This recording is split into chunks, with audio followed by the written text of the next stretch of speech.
পুৱা 7:30 বজাৰ পৰা আৰম্ভ হৈছে দ্বিতীয় পৰ্যায়ৰ নিৰ্বাচন আৰু নগাঁৱতো যিহেতু নিৰ্বাচন অনুষ্ঠিত হৈছে নগাঁৱৰ ভূটাই পাথৰি 13 নং ভূটাই পাথৰি জিলা পৰিষদত আছোঁ এই মুহূৰ্তত আৰু 13 নং ভূটাই পাথৰি জিলা পৰিষদৰ কংগ্ৰেছ দলৰ যিগৰাকী প্ৰাৰ্থী হিমাশ্ৰী ৰাজা তেখেত আমাৰ সৈতে আছে তেখেতৰ সৈতে আমি কথা পাতিবলৈ বিচাৰিম বাইদেউ আপোনাৰ ওচৰলৈ আহিছোঁ কেনেকুৱা দেখিছে কি ক'ব কি আশা হয় নমস্কাৰ বৰ্তমান ভালে লিখি আছোঁ আশাটো বহুত কৰিছোঁ ৰাইজৰ বিপুল সঁহাৰি পাইছোঁ যেতিয়া আমি নিৰ্বাচনী প্ৰচাৰ চলাই আছিলোঁ এতিয়া ৰাইজে সঠিক বিচাৰ কৰিব আৰু কি কৰে আজিৰ দিনটো বিশেষকৈ আপোনালোকৰ ভাগ্যই বেলত বাকচত বন্দী হ'ব গতিকে জনতাৰ প্ৰতি কি আহ্বান জনাব এটাই আহ্বান জনাম যে সঠিক সময়ত সঠিক ভোটটো যে প্ৰদান কৰে সেইটোৱে আৰু বিগত দিনসমূহত আচলতে পঞ্চায়তৰ যি উন্নয়ন হৈছে বুলি কোৱা হয় গতিকে আপোনাৰ দৃষ্টিত কি বুলি ভাবে উন্নয়নটো একো দেখা নাই পঞ্চায়তত আৰু এখন চৰকাৰে আমাৰ মূল্যবৃদ্ধি যি বৃদ্ধি কৰিছে তাতে উন্নয়ন একো দেখাই নাই আমি একো দেখা নাই উন্নয়ন হয় উন্নয়ন হৈছে আপোনাৰ মিউনিচিপালিটিবিলাকত অলপ অলপ হৈছে ৰাস্তা পদূলিবোৰ হৈছে কিন্তু গাঁও অঞ্চলত আপোনাক চাওক মহিলাসকলক 10,000 টকা দি টোপ দি ৰাখিছে আৰু আপোনাৰ অৰুণোদয় সেয়াই উন্নয়ন হৈছে অৰুণোদয় আৰু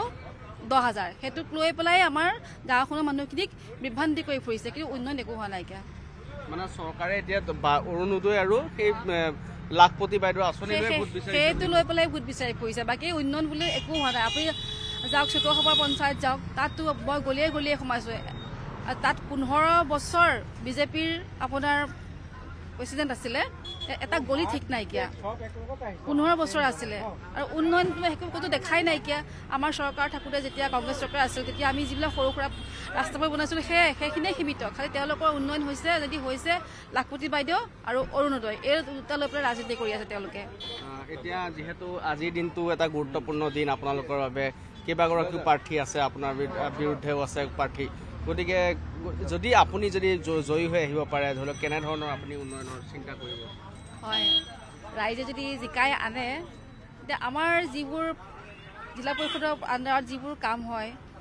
কৰিবলৈ চেষ্টা কৰিম ৰাইজৰ যোগেদিয়ে কৰিব চেষ্টা কৰিম আৰু মই বেছিকৈ চেষ্টা কৰিম ৰাস্তা পদূলিবোৰ নিৰ্মাণ কৰাৰ ক্ষেত্ৰত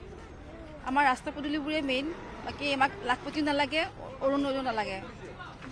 আমাক তেওঁ আগতো কাউন্সিলৰ আছিলে দুবাৰ তেখেতে আগতে বহুত ভাল কাম কৰিছে কংগ্ৰেছ দলৰ তেওঁৰ নাম আছে আগৰ পৰা তেওঁ এবাৰ মই ভাবোঁ তেওঁ জিকিব আৰু কংগ্ৰেছ দলে আগত যিখিনি কাম কৰি আহিছে হয়তো ৰাইজে মানে ছাপোৰ্ট কৰিব বুলি ভাবিছোঁ মই আৰু এইবাৰ যিটো চৰকাৰে যিটো অন্যায় অত্যাচাৰ কৰিছে আমাৰ লগত সেইটো হয়তো এইবাৰ তেওঁ বুজি পাব অলপ কি হবে কি বিচাৰে ৰাইজক কি আহ্বান জনাব ৰাইজক তেনেকুৱা আহ্বান আমি জনাবলৈ বিচৰা নাই কিন্তু আমি জানো যে আমাৰ হিমাশ্ৰী ৰজা এজন কংগ্ৰেছৰ ভাল প্ৰাৰ্থী হয় আমি তেওঁক জিকাবলৈ চেষ্টা কৰিছোঁ আৰু আশা কৰোঁ যে তেওঁ আমাক মানে জিকি আহে বাইদেউ কি আহ্বান জনাব ৰাইজক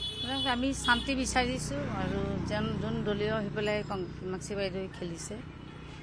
তেওঁক চেষ্টা কৰিছোঁ জিকাবৰ কাৰণে আৰু শান্তিটো বিচাৰিছোঁ তেওঁ বাইদেৱে যিখিনি প্ৰতিশ্ৰুতি দিছে আমি তেওঁৰ পৰা সেই প্ৰতিশ্ৰুতিটোৱে বিচাৰিছোঁ অশান্তি পাইছোঁ এইটো চৰকাৰৰ পৰা আমি বহুত অশান্তি পাইছোঁ আমাক এনেকুৱা অশান্তি কৰিছে চাৰিওফালৰ পৰা আমাক অশান্তি কৰিছে আমাৰ অশান্তি মানে এইটো মানে ধৰক আমাৰ মুছলমান বুলি আমাক ঘৃণা কৰে তেওঁ নানান ধৰণৰ কথা বতৰা কয় আমাক লুঙি টুপি ভোট নালাগে চাচামা আমাৰ ভোট নালাগে এইবিলাক কথা আৰু অশান্তি লাগে মনটোত ভাল নালাগে এইবিলাক কথা নিশ্চয় এয়া আছিলে আচলতে ভূটাই পাথৰি একাংশ ৰাইজ আৰু ভূটাই পাথৰি কংগ্ৰেছ দলৰ যিগৰাকী জিলা পৰিষদৰ প্ৰাৰ্থী হিমাশ্ৰী ৰাজা ইতিমধ্যে তেখেতেও ভোটদান কৰি তেখেতেও ইতিমধ্যে নিজৰ এলেকাসমূহলৈ ওলাই আহিছে পঞ্চায়তসমূহলৈ ওলাই আহিছে আৰু গতিকে আজি যিহেতু বেলত বাকচত এইসকল প্ৰাৰ্থীৰ ভাগ্য নিৰ্ণয় হ'ব বন্দী হ'ব গতিকে 11 মে'লৈ অপেক্ষা কৰিব লাগিব 11 মে'ত কি কাৰ ভাগ্য উদয় হয় কি ফলাফল কি আহে তালৈ অপেক্ষা কৰিব লাগিব কিন্তু ৰাইজে এগৰাকী যোগ্য প্ৰাৰ্থী যাতে নিৰ্বাচিত কৰিব পাৰে বা নিৰ্বাচিত কৰি পঠায় সেয়ে আচলতে সকলোৱে আহ্বান জনাইছে এই সময়ত